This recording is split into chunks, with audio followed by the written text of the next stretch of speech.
Welcome back to Hammock Radio. I'm Jason, Kilo 8 Tango Sierra Golf, and today we're going to take a quick look at this bad boy. So what we have here is the Chameleon LEFS lightweight end-fed sloper. I think this is new. I haven't seen this before. I was tooling around their page the other day and saw this on there. It's supposed to be a 40 through 10 no tuner required antenna.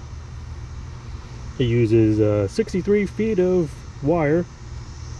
It can handle 250 watts CW or 500 watts sideband, and it should be less than 2 to 1 across all the bands. So this should get you 40, 20, 17, 15, 12, and 10 meters.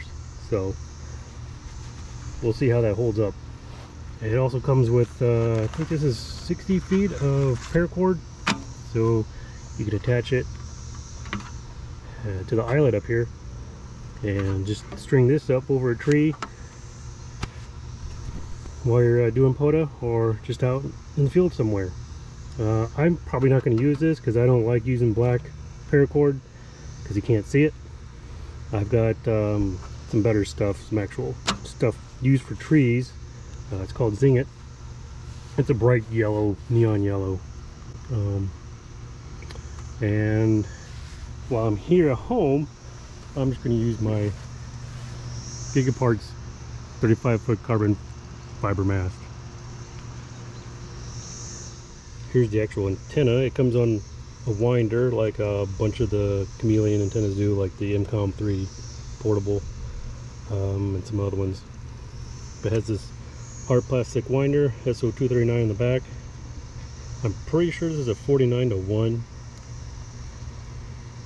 from the looks of it, and it has a coil here for a trap, I think, and then 63 feet of wire. So funny story about the wire, this is supposed to be 63 feet from the coil on.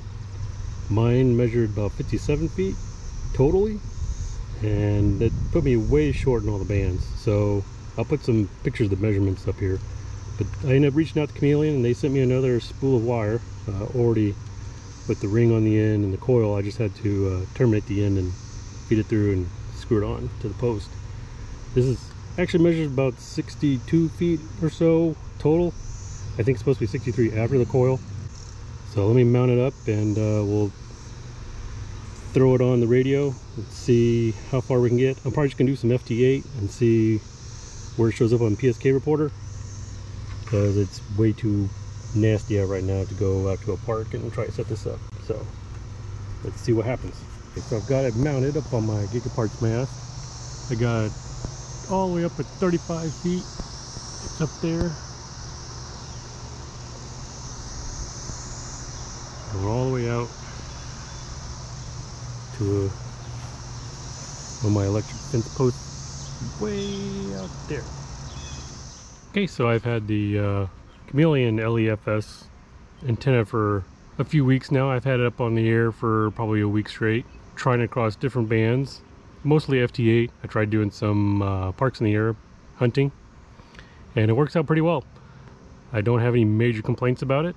It handles 100 watts just fine, and it gets out really far. So I'm mostly impressed by that, because when I did my initial tests, I got all the way out to the West Coast with no problem, and even got out to Japan, which is a first for me. Not that I made a contact with them, but they could hear me pretty strong.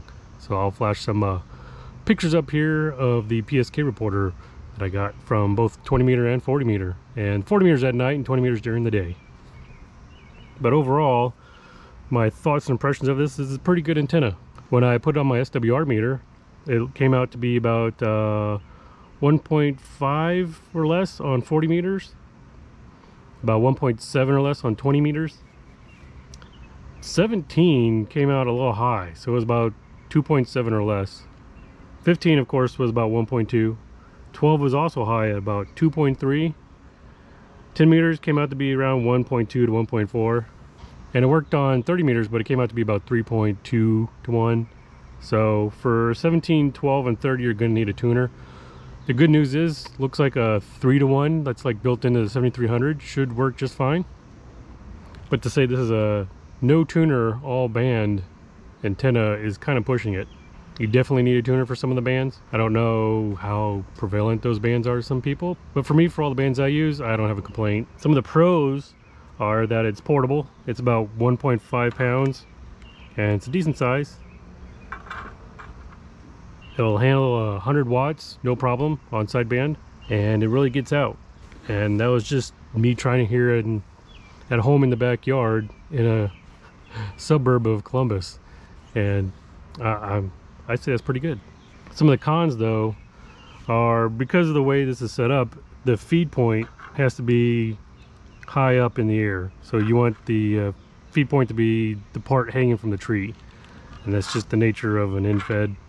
And this, when it radiates, the most voltage, I think it is, or the current, will be at the feed point and the least at the end of your antenna. This needs an SO239, and you can see here I have a BNC connector because all my cables are BNC.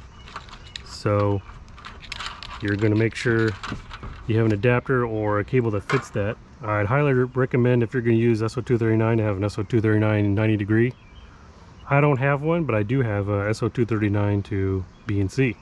I didn't think to use this when I had it up, but this is also probably going to be pretty handy to have on hand. The other con is, of course, the build quality. Mine might be an early model, I don't know, but it came with a short radiating element, so it's definitely something you're going to want to check when you get one of these.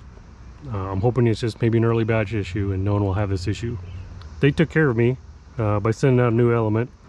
No complaints about sending me anything. They didn't ask any questions. I sent them all the information I had, and they said, yeah, that's definitely too short, so we'll send you another one. So that's good, but something to keep in mind. And also at the end, this is a little more expensive than I would probably recommend. This is about $189, depending on where you get it. I got mine from DX Engineering, but compared to some alternatives, it's pretty pricey, especially with the issue I had and them saying it's all band and not quite all band. And that all band issue could be my element might be a little too short still, so I haven't messed with that yet. But there are alternatives out there. The ARRL is selling, or was selling, they're out of stock right now, the HF kits, 49-to-1 unit that you can build yourself, and you stick a piece of wire on it and it operates just the same as this. You can even put a coil on it to help with some other bands. So for comparison's sake, here is the MCOM 3. This one you need a tuner for, but it's same size winder, super burly though, and this wire is super thick. This thing's built like a tank. I've used this multiple times and it works great. This one's definitely lightweight, or meant to be lightweight. So this is 1.5 pounds. This is probably 2.5 pounds. Most of that's copper. Alternative wise, for size comparison, here are the pack antennas. So we got the link dipole, the 9-to-1, and the infed. So just so you can see what they look like. So overall, I like it. I probably wouldn't recommend it at the current price point, since there's alternatives, or you could build one yourself for cheaper. But if you just want something simple that fits in your pack and you can take out for an afternoon, then I'd recommend it. So I'll go ahead and say 73. Thanks for watching.